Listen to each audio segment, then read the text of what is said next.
বলে প্রস্তুতি মানে এটা বাড়ছে। তাপের প্রভাবে মানে অসুস্থ হয়ে পড়ছিল, তো বিভিন্ন সংকট সম্ভাবনা হচ্ছে দেখা দিচ্ছে। তো আপনি কি আমাদের প্রতিশ্রুতি দিচ্ছেন,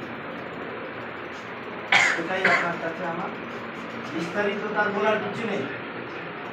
আপনি যখন আছেন জায়গাতে, তো আপনার বিদ্যুৎ ছাড়া গ্রামগুলোতে কী সমস্যার মানে সম্মুখীন হতে হয় সেগুলো তো আপনার জানা যাবে। আমাদেরকে অতি শীঘ্রই আপনি একটা আমাদের প্রতিশ্রুতি দিন। আপনার প্রতিশ্রুতির উপরে অপেক্ষা করে আমরা দেখব সময়, তারপরে পরবর্তী স্টেপ যেটা নেওয়ার আছে আমরা কিন্তু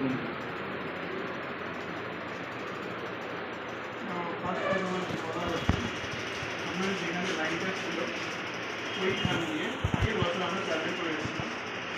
বর্তমানে যে সার্ভে ডিসক্রিপশন করা হয়েছিল ওগুলো সব এখনকার রেসপেক্টে চেঞ্জ হয়ে যাবে এবং পুরোটাই অনেকটা বেশি হয়ে যাবে এবং সেটা অ্যাপ্রুভাল হয়েও গেছিলো। যেহেতু আবার নদী ভাঙনটা বেরিয়ে গেছে, তাই এবার সব এস্টিমেটগুলো চেঞ্জ হয়ে গেছে। এখন ওই প্রসেসে এখন আর হচ্ছে না। এখন আর একটা নতুন প্রপোজাল করা হয়েছে। ফার্স্ট হচ্ছে ওখানে ফাইলিংয়ের ব্যবস্থা করে আপনাদের নদীটা ক্রস করা এক, সেকেন্ড হচ্ছে আপনাদের বিহার থেকে লাইন দেওয়ার ব্যবস্থা, যেটা কিনা আপনাদের একটা খাড়ি আছে, খাড়ির পাড়েই আছে, যেটা আপনাদের আগে কিন্তু তো এই দুটো প্রপোজাল করা হয়েছে। এবার বিহার থেকে লাইন দেওয়াটার ব্যবস্থা খুব ইজি হবে, কারণ আপনাদের এই ফাইলিং ট্যালিং করতে অনেকটা টাইম লেগে যাবে। তো আপনার টেন্ডারিং অনেক ব্যাপারও আছে। তো সেই জন্য বিহার থেকে নেওয়ার জন্য বুঝতেই পারছেন দুটো আলাদা স্টেট, তো দুটো আলাদা পলিসি আছে, দুটো আলাদা প্রপোজালের ব্যাপার আছে, অ্যাপ্রুভালের ব্যাপার আছে। সেই অ্যাপ্রুভাল পেতে যেটুকু টাইম, সেই টাইমটুকু আমাদেরকে দিতে হবে। এটা আপনাদেরকে রিকোয়েস্ট। আর আমরা সবসময় চাকরি আছি ফুটবল হায়ার অথরিটির সঙ্গে এবং আপনাদের সাথে চাকরি থাকি, যাতে করে দুটো এটাই সলভ করা যায়। না, তো আমাদেরকে তো আপনাকে সময় দিতে হবে। আমরা যে আজকে অবহিত আছি সেটার জন্য তো আপনাকে সময় দিতে হবে। থাকলো বিহারের ব্যাপার, বিহারের বিদ্যুতের ভোল্টেজটা খুবই কম। আমাদের তো বাড়ির পাশেই বিহার, মানে আমার বাড়ি একটা ক্যানেল পেতে তারপরে হচ্ছে বিহার। তো আমরা তো দেখি বিদ্যুতের ভোল্টেজের ব্যবস্থা। আমার কথা হলো যে আপনি যা করবেন আমাদের স্থায়িত্ব পাবেন। অবভিয়াসলি আমি চাই না আপনাদের প্রতি বছর বন্যা হোক, প্রতি বছর ভাঙন হোক, প্রতি বছর আমরা স্থায়ী রূপে বিদ্যুৎ পেতে চাই, এবং যাতে দীর্ঘায়ু হয়। এবার ধরে নিন যে আজকে আমরা আছি, কালকে আবার হয়ে যাবে, সেটা হয়ে যাবে, আবার সেই বিপদের সম্মুখীন হতে হবে। যেটাই করবেন দীর্ঘায়িত করবেন। আমাদেরকে আপনি প্রতিশ্রুতি দিন যে আপনি কবে থেকে এটাকে স্টার্ট করবেন এবং কীভাবে করবেন সেটা আপনি আপনার ঊর্ধ্বতন কর্তৃপক্ষ যারা আছেন তাদের সঙ্গে কথা বলেন বা কীভাবে কী করবেন। কিন্তু আমাদের বিদ্যুৎ চাই, এক কথায় আমাদের বিদ্যুৎ চাই। আপনি কীভাবে কী প্রক্রিয়ায় করবেন এটা আমি আপনাকে বলতে পারবো না। সেটাই তো বলছি। এবার নাথিং অ্যাবাউট দিস ম্যাটার, আমি এই ব্যাপারে কিছুই জানি না। আপনি কীভাবে কাজটা করবেন। এখন যেটা সমস্যা হয়েছে, ছোটো বাচ্চা আর বয়স্ক মানুষ একদম পুরো বাড়ি অসুস্থ শুরু করেছে। বাচ্চাদের নিয়ে বিশাল আমাদের ওখানে হার্ট পেশেন্ট, যাদের প্রেসারের রোগী আছে ওদের অসুবিধা, জমি কেটে কেটে যাচ্ছে, চাষবাসের ওটা নষ্ট হলে খাওয়া দাওয়ার তো অসুবিধা হবেই। এবার যে ওখানে লাইটের ব্যবস্থা নাই, এমার্জেন্সি রোগীর জন্য ফ্যান চালানোর জন্য জেনারেটরের ব্যবস্থা করা আছে গ্রামবাসী মিলে, তার সত্ত্বেও বাড়া যাচ্ছে আমরা এরপরে আসলে কিন্তু 4 লাখ টাকা নিয়ে আসি সঙ্গে করে। এরপরটা যখন আসি না তো 4 লাখ টাকা আমরা কিন্তু সঙ্গে করে নিয়ে আসি, উপায় নাই। কারণ কি একটা মোবাইল অ্যান্ড্রয়েড মোবাইল প্রতিদিন চার্জ করতে পারে, হয়তো 2 ঘন্টা 3 ঘন্টা, হয়তো আপনি খবর দেখছেন বা হোয়াটসঅ্যাপ করছেন বা বিভিন্ন জিনিস দেখে দেখে করছেন, কিন্তু সেটা আমাদের কিন্তু অলরেডি হয়ে গেছে। শুধু ফোনে কোনো রকম কন্ট্যাক্ট হচ্ছে, কারণ আমরা 100% আদৌ কিন্তু মোবাইল ওই জেনারেটর দিয়ে মাধ্যমে করতে পারছি। এবার 100টা বাড়ির জন্য 5000 বাড়িতে কিন্তু ওইরকম করতে পারে, এটা ছিল। যদি 50টা বা 100টা কনজিউমার যদি নদীর ভ্রমণে চলে যায়, তো আপনি ওই জায়গায় 2000-5000কে থামতে পারবেন না, আপনাকে ওখানে লাইট দিতেই হবে। এটা হচ্ছে মেন দিক। এখন সব চাইতে সমস্যা থাকে যে বাচ্চাদের আর বয়স্ক মহিলা আর পুরুষ ওদেরকে কিন্তু ঘরের বাইরে আমরা বের করতে পারছি না, কিন্তু ওরা ঘরের ভিতরে থাকতেও পারছে না। এখানে বিগত 10-15 দিন থেকে যেদিন থেকে লাইন ডিসকানেকশন হয়েছে কঠিন সমস্যা দাঁড়িয়ে গেছে। না হলে আপনাকে আমি ইনভাইট করছি কি আপনি সন্ধ্যাবেলা একটু দেখবেন আমাদের গ্রামটা কী অবস্থায় আমরা আছি। হাহাকার করছে পুরো গ্রামটা, লাইট নাই, দ্বিতীয়ত নদী ভাঙন। এই নদী ভাঙনটা বেশি সমস্যা দাঁড়িয়েছে, কিন্তু তার সত্ত্বেও কিন্তু এখন নদী ভাঙনের পরিমাণটা হয়তো 100%-এ 25% আছে, কিন্তু 75% এই জল বাড়তে শুরু করলো আসতে কিন্তু। ঠিক আছে, এবার সন্ধ্যাবেলে গেলে আপনাকেও লাগবে ভয় কি এরা কী অবস্থায় জীবনযাপন করছে। এখন আমরা যাযাবর হয়ে গেছি পুরো ঘুরিয়াবাসী, 5টা গ্রাম, রশিদপুর একটা গ্রাম, দক্ষিণ বগুড়িয়া একটা গ্রাম, পাওয়াডোল একটা গ্রাম, উত্তর বগুড়িয়া একটা গ্রাম, মিরপাড়া কাঁচিপাড়া একটা গ্রাম। এবার নাই রশিদপুরের 100টা ঘর প্রতি গর্ভে যাচ্ছে। এবার তার জন্য যে এই পুরোটা গ্রামকে অবহিত লাইনের জন্য আপনাকে সেটা সারতে হবে। আপনি অতি শীঘ্র কোনো একটা ব্যবস্থা বিকল্প বুদ্ধিটা নেই, ইনকোয়ারিতে সেটা আমাদের কাছে নেই। যেদিন ইনকোয়ারিতে গেছিলেন, তারপরে এখন যেটা সেমি আরবান মেয়র যেটা হয়েছে আহমেদাবাদ, মেয়র সাহেবের সাথে যোগাযোগ করে আপনার যেটা বিদ্যুৎ অফিস আছে আহমেদাবাদে, ওখানে যোগাযোগ হলো আমাদের। ওখানে কোনো নোটিফিকেশন নেই আমাদের এদিক থেকে যাওয়া। মানে নিজের থেকে আমাদের এখান থেকে হ্যাঁ। নিজেরও থেকে হ্যাঁ, ওটাই দোকান মানে এখান থেকে প্রতিকার পাঠিয়ে সঙ্গীত লোকজনে পৌঁছে গেছে। আর থেকে আমাদের ট্রেনিং ইনস্টিটিউট আছে গিয়ে পাওয়ার ইনস্টিটিউট করে ট্রেনিং ইনস্টিটিউটে ওখানে যাচ্ছে স্থায়ীভাবে একটু টাইম দিতে হবে। তারপরে ওনাকে দিয়ে যেটা সেমি আরবানের যে মেয়র সাহেব আছেন বাবলু মন্ডল, ওনাকে দিয়ে আবার কাটিহারের যেটা সাংসদ দুলাল গোস্বামী, ওনাকে ফোন করা হলো যে আপনি একটু ডিস্ট্রিক্টের খবর নিয়ে আমাদেরকে জানান। উনি ওখানে যখন জানলেন ওখানে কিছু নোটিফিকেশান পাওয়া হলো। তো আজকে আমাদের এখান থেকে যে আপনারা গেছিলেন ইনকোয়ারিতে, ওই ইনকোয়ারিটা করা তো প্রায় 8 দিনের উপরে। 17 তারিখে ইনকোয়ারি গিয়ে এখন 8 দিন 10 দিন হয়ে গেল। এখন অবধি মানে একটা মেল বা নোটিফিকেশান কাটিহার ডিভিশন থেকে হয়নি। আমাদের কাছে যেটা এডিএম মহাশয় গেছিলেন, উনিও প্রতিশ্রুতি দিয়ে আসলেন যে আপনার তাড়াতাড়ি ব্যবস্থা নেওয়া হবে। আমরা যে অফিসের অপেক্ষায় আছি, আমরা তো কোনো কিছুই সাড়া পাচ্ছি না। আমরা যে বসে আছি সেটাও তো নাই, আমরাও খোঁজ নিচ্ছি, কিন্তু অফিসের তরফ থেকে কোনো কিছুই সাড়া পাচ্ছি না। স্যার আরেকটা জিনিস, কোনো কোনো ডিসকানেকশন হয়ে গেছে, মিটারে যে লাইট আছে, মিটার লাইট মিটারে যে কোনো লাইট না নেই, তো বিল কী করে করবে? বিলটা দেখুন আপনাদের ধরার চেষ্টা করছি। আপনাদের মোটামুটি 90 দিন অন্তর বিল হয়। আপনাদের মানে 87 দিন মতো লাইন চালিয়েছেন, ঠিক আছে। এবার দেখুন বিলটা যদি আপনারা না করতে আপনাদের কি কোনো সময় দিন হবে? এবার মিটারটা যদি অ্যাকচুয়ালি বিল করে আপনাদের বিলটা চান, সেই জন্যই বলা হয়েছিল বিলটা করা। না তো এখন তো বিল হবে না, হবে কি সম্ভব আছে? যে 87 দিনে যখন চালিয়েছে সেটার জন্য করা হয়েছে। আপনার যদি না থাকে কোনো অসুবিধা নেই। না তো আমরা কী করে দেবো বলেন? ওখানে লাইট না আসলে আপনি মিটারে কোনো মিটারই দেখতে পাবেন না, কোনো তো বিডিং দেখতে পাবেন। ব্যাটারি সিস্টেম থাকে সেইগুলোর জন্য করা হয়েছে।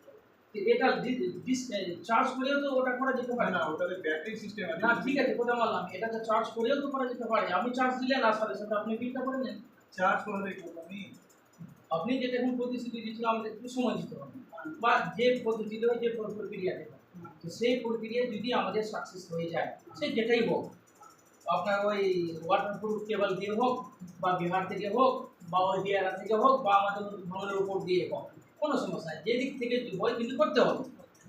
যেটুকু সময় নিচ্ছে সে সময়ের পরেও তো হতে পারে, এটা হতে পারে কিন্তু বিলের কথা। আর বিলের কথাটা সেই ঠিক আছে, আপনার যদি চাইছেন না বিলটা ওটা বিলের নিয়ে প্রশ্ন নয়, আমি আপনাকে বলছি আপনার যে সময়টা অর্ডার হয়েছিল বিদ্যুৎ এক্সটেনশন পোলে যে পোল থেকে 200 মিটার সেটা অ্যাবাভ করতে হবে। আজকে যদি আপনি 200 মিটার এগিয়ে দিতেন তাহলে আজকে আমাদেরকে এই বিলটা দিতে হতো নদী ভাঙন কতটা হবে সেটা না, তবু 200 মিটার অ্যাবাভ হচ্ছে। 200 মিটার তার এখানে না, 200 মিটার ব্যবহার হচ্ছে কোনটা বলুন? আপনি যেটা আমার গ্রামের পোলটাকে সরানোর যেটা কথা হয়েছিল সেটা অ্যারেঞ্জ হয়েছিল যে 200 মিটার হবে, অ্যাবাভ হবে, সেটা আনঅফিসিয়ালি খবর। তো আমার কথা হলো যদি ওই কাজটা হয়ে যেত আজকে এই দিনটা আমাদেরকে দেখতে হতো। এতে আপনাদের একটা ফল্ট আছে। আপনারা যাই মানুন না কেন, আমাদের কথা হলো যে আমরা কিন্তু ব্যাকওয়ার্ড ফুটে থাকি স্যার, আমাদেরকে ঝুলায়েন না। আমরা কিন্তু অনেক সমস্যার মধ্যে জড়িয়ে আছি। আপনারা যদি দ্রুত গতিতে কাজ না করেন, এর পরবর্তীতে বিশাল আকারের একটা বিক্ষোভ হবে। সেটা আপনাকে কিন্তু আমি ফেস টু ফেস বললাম, আর অফিসে হবে, আপনি কিন্তু আপনাকে জবাব দিতে হবে। সময়টা স্যার একটু নেন, সময়টা একটু কারণ মামা যারা দুর্যোগের মধ্যে আছে তারা কিছু চেনে না। আমরা যে কি ভুক্তভোগী আছি, পুরো গ্রাম জর্জরিত আছে। আপনাকে আমি আন্তরিকভাবে রিকোয়েস্ট করছি, আপনি কাইন্ডলি এই ব্যাপারটাকে দেখুন, কিভাবে দ্রুত গতিতে কাজ আগানো যেতে পারে। এর আগে যেটা টেন্ডার হয়েছিল সেই টেন্ডারে একটু প্রেশার দিয়ে কাজটা যদি করিয়ে দেওয়া হতো, আশা করছি এই দিনটা আমাদেরকে দেখতে হতো না। এই তো আপনার 2012-তে 24 দিন 2012 আজকে আজকে এই অর্ডারটা হয়েছে, আপনি বলুন কবে অর্ডারটা হয়েছে। ভোটের 2 মাস আগে আগে না বলেন তো আমার কাছে কপি আছে, আমি আছে দেখে দিতে পারি। কিন্তু ব্যাপারটা হলো যে কবে থেকে আপনার এই ওয়ার্ক অর্ডারটা পাওয়া হলো, তা সত্ত্বেও কাজ হলো না কেন?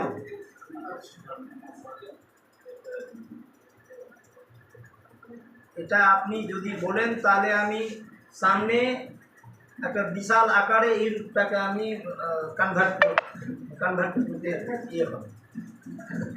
কারণ আমরা বিদ্যুৎ চাই আপনার।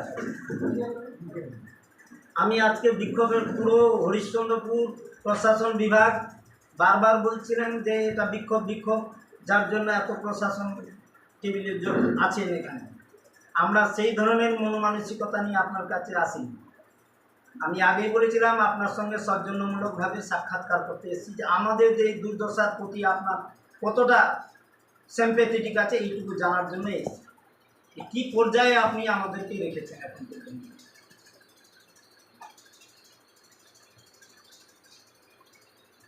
এইটুকু বলার জন্যে আপনার কাছে আসা। পুরো গ্রাম আসতে চাইছিলাম না, সাহেবদের সঙ্গেও কথা হয়েছে, গিয়াসুদ্দিন বাবুর সঙ্গে কথা হয়েছে, আইসি সাহেবও বললেন আমাকে যে আপনারা 10-15 জন যান, কথা বলুন, কী আশ্বাস দিচ্ছে। সেই আশ্বাসের ভিত্তিতে আমরা কিন্তু আগামী দিনে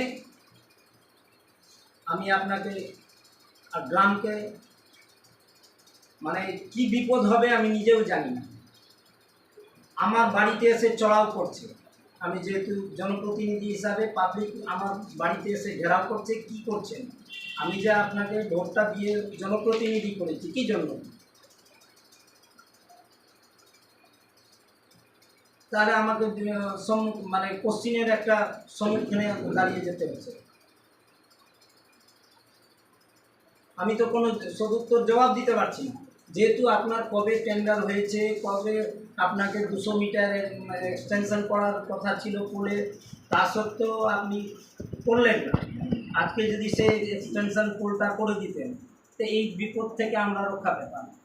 গ্রাম কাটছে, এমনিতে আমাদের জমি জায়গা সব হারিয়ে যাচ্ছে, একদম গবাদি পশু থেকে শুরু করে মানে খাবার থেকে শুরু করে সমস্ত রকম বিপদের মধ্যে পড়ে আছে। আর এত অসুস্থতা বাড়ছে, আপনি নিজে গিয়ে চলুন স্পটে, আপনাকে দেখাচ্ছি কি হারে অসুস্থতার পরিমাণ বাড়ছে। তাদেরকে শেল্টার দিব কোথায় আমি নিজে চিন্তা করতে পারছি না, বা সমাজ চিন্তা করতে পারছে না, যেহেতু পার্শ্ববর্তী আমাদের কোনো মানে হসপিটাল নেই। বিহারে যাচ্ছি, বিহারে একটা বিপদের, ওখানে সে বাসের সেতু আছে, ওখানে রাত্রেবেলা অসুবিধা আছে, স্রোত বইছে, যে কোনো সময় স্রোতটা তলিয়ে যেতে পারে। বিহারেও যেতে পারছি না, বেঙ্গলে আসতে গেলে আমাকে 20 টাকা দিয়ে নৌকাতে যেতে আর আসতে পার হবে, তার মধ্যে আবার সন্ধ্যা 7টার সময় নৌকা বন্ধ। হঠাৎ ধরেন রাত্রে 8টার পর যদি কেউ অসুস্থ হয়, তাহলে ওই পেশেন্টটা বাড়িতেই মারা যায়।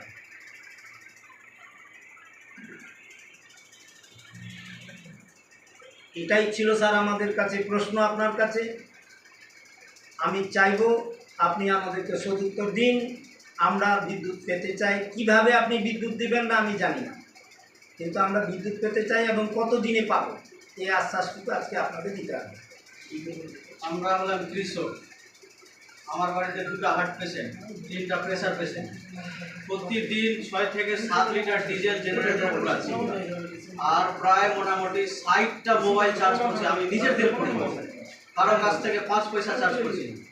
সবার তো অবস্থা খারাপ, আমি না হয় একটা 5 লিটার তেল পুড়াচ্ছি, আর কেউ তো পুড়াতে পারবে না। কন্টিনিউ যেদিন থেকে লাইট কেটেছে সেই দিন থেকে আমার বাড়িতে জেনারেটর চলছে।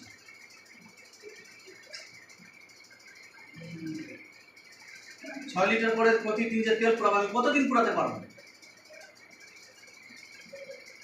আমার বাড়িতে তো আর মন্ত্রী সাহেব নাই, কোনো ডিএম পোস্টে তো চাকরি পায়নি, কৃষক আছে। আপনি একটা আশ্বাস দেন আমাদেরকে। 1 সপ্তাহ 10 দিন তো হিসাব দেখিয়ে দিলাম, ইনকোয়ারি করে এসেছিলেন। ধরলেন যদি বিহার থেকেই আপনি লাইনটা কানেক্ট করবেন, 8 দিনের ভিতরে কোনো একটা রেসপন্সটা আমাদেরকে দেখান কতদূর কাজ এগিয়েছে। আপনি এখান থেকে কোথায় ফরওয়ার্ড করলেন, জেলায় করলেন না বর্ধমানে করলেন না রাজ্যতে করলেন, কিছু একটা আমাদেরকে দেখান। আপনাকে কিন্তু আমরা যথেষ্ট সময় দিয়েছি, আজকে নয়, টেন্ডার হওয়া সত্ত্বেও কাজ হলো। ব্লক থেকে বিডিও সাহেব 4 দিন মাত্র জেনারেটর চালিয়েছে, আজকে 12 দিন হতে চললো, ব্লক থেকেও জেনারেটর সাহেব চলে গেল ঘুরে। একটা ব্লক ডেভেলপমেন্ট অফিসার 4 দিন চালাতে পারছে।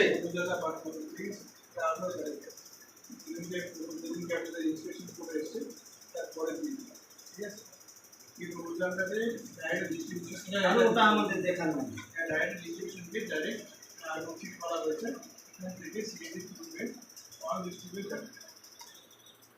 আমাদেরকে কতদিন অপেক্ষা করতে হবে ওই সময় দিই?